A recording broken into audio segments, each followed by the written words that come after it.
વિરુદ્ધ relax up down up એટલે ઉપર ડાઉન એટલે નીચે up down up down relax હવે સાઈડ ટુ સાઈડ પેલા જમણી સાઈડ એટલે ચાલો જમણી જમણી સાઈડ બાજુ તમારે પહેલે તમારે આ સાઈડ કરવાનું 2 આ બોય ખબર જ ના પડે 4 ઓ આ કરે 3 4 5 6 7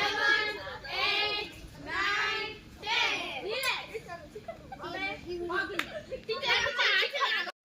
બધાયનું એક જ બાજુ મોઢું હો 3 4 5 6 7 8 9 અમારી વિરુદ્ધ છે 10 હવે તમારે પગને અપ કરવાના છે બરાબર 5 6 7 8 9 10 જમ્પિંગ